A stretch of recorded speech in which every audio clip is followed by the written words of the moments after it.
Dobrodošli u novi video na YouTube kanal Moć misli. Svake promjene u ljudima stvaraju određena psihička stanja. Uglavnom su to strah, nesigurnost, neodlučnost itd. Promjena partnera, posla, boravišta su za većinu veliki kamen spoticanja. Zbog mnogih prepreka koje sami stvorimo u našim mislima ili u našim glavama, većinom se ne dogode one lijepe i željene promjene u našim životima. I tako za nesvjesne ljude svijet ostaje isti, a u stvarnosti događaju se tektonske promjene u društvu. I naravno da slijede šokovi. Neznanje, neupućenost ili sama nezainteresiranost su najčešće prepreke. Današnje doba takozvane četvrte industrijske revolucije, transhumanizam kako neki nazivaju, je u stvari velika promjena načina života. Ova velika promjena mnoge zatiče u raskoraku, ali kad sagledamo i prijašnje revolucije, također mnogima nisu baš dobro sjele. No, moja namjera nije da raspravljam o tome da li ste za ili protiv, već da jednostavno promijenite dosadašnji način života, odnosno navike koje su vas uspavale.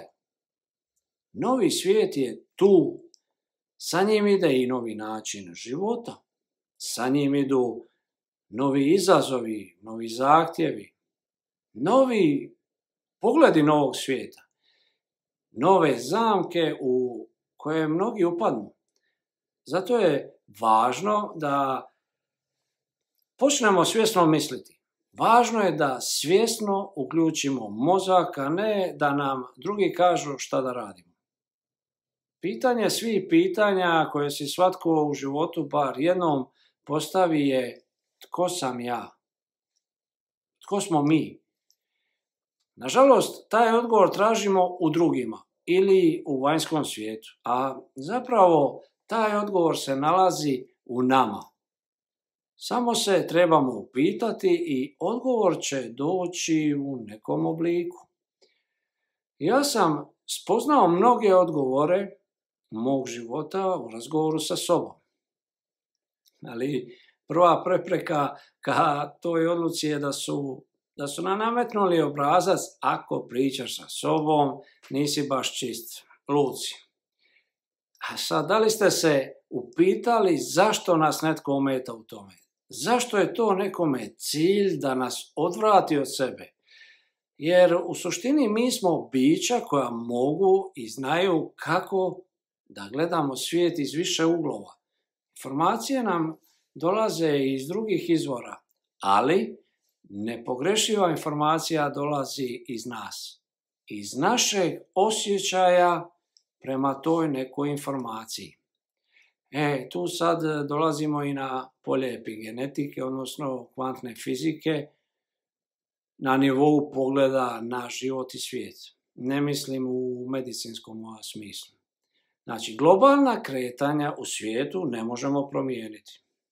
To je jedan živi proces, a na nama je da tražimo odgovore unutar sebe kako bi umanjili teškoće i izazove koje nam donosi novi svijet.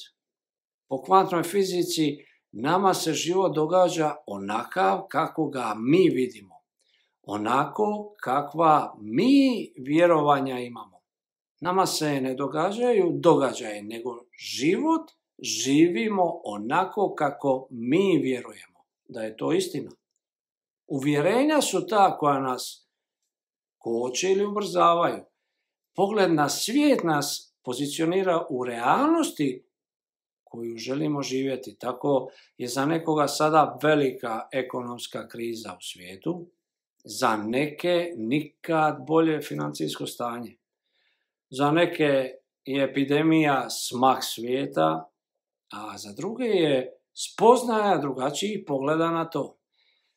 Netko vidi svijet pun ljubavi, dok drugi vide smrt, tugu, žalost. Ali bitno je da shvatimo da i jedan, i drugi, i treći pogled je ispravan. Sve dok nas taj pogled ili ta uvjerenja ne prizemlje. Onda kada propadnemo ili se razbolimo, tek onda tražimo alternativu.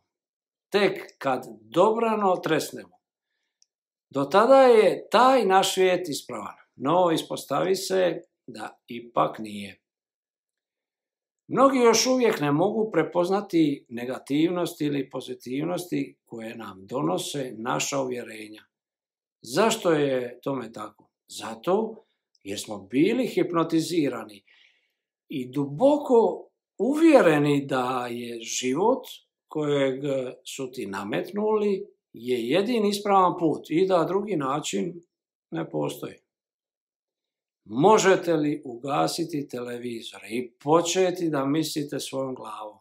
Vratiti se sebi, birajte misli, prepoznajte misli koje vam ne služe. Postanite prisutni, umanjite upotrebu mobitela, odnosno smanjite buljenje u njih. Pogledajte svijet oko vas, što vidite, primijetite i boje, i stvari, razgovarajte, smijte se, družite se i radujte se, što više čak i na najmanjim sitnicama. Pomažite i neka vam bude stalo do dobrote, jer to je početak, jer ako ne krenete sa osobnom promjenom odmah, tada će vas pojesti taj novi svijet. Jer niste spremni da ga osjetite, ni da ga upoznate. Nesvjesnim osobama strah manipulira najjače i eto priprema terena za drogiranja, pijanstva i ostale ovisnosti. Odnosno, sebe dovedete u stanje kakvo netko drugi želi, a ne vi. I na taj način postanete normalno tuđa ovisnička roba, a ne normalno, radosno, ispunjeno ljudsko biće.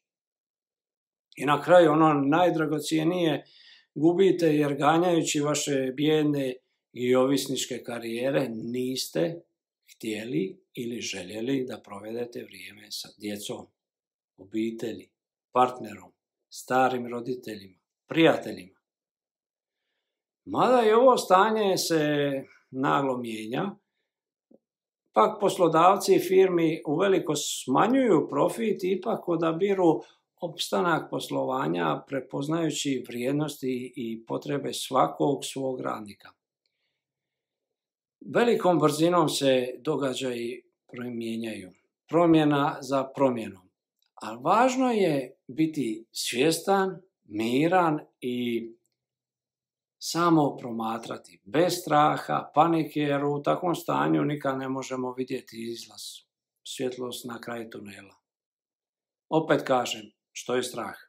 Strah je samo misao. Sa mislima problema sami sebe strašimo. Iako nas uopće ne dotiče taj neki kontekst. Ali mi smo stvorili strah u sebi. Rješenje, kako smo ga sa mislima stvorili, tako ga sa mislima možemo i maknuti. I zato kažem, koristimo lijepe misli, koristite maštu, jer to nam nitko ne može uzeti. Maštajte i živite bolji život. Radite to svaki dan. Trenirajte mozak jer ste ga uspavali. Probudite radost u vama. Trenutno svjedočimo put prema novom svijetu. Svaka promjena na globalnom nivou je pratila rat. I sad je tu, ali nije onaj klasični, već je izvršen napad na ljudska bića. Sa čije strane? Pa sa strane bića koja nisu duše. A kako prepoznati jedne, a kako druge? Jednostavno. Ljudska bića se vole smijati, družiti, puna su empatije, vole imati djecu. A ovi drugi su koji ne vole smijeh, ne vole obitelj, ne vole djecu, vole imaginarni svijet, odnosno sve suprotno od ovih prvih.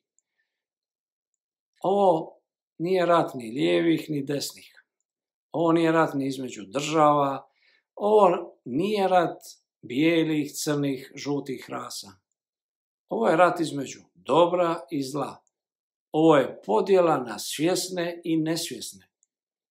Kojemu svijetu vi pripadate, to vi već znate.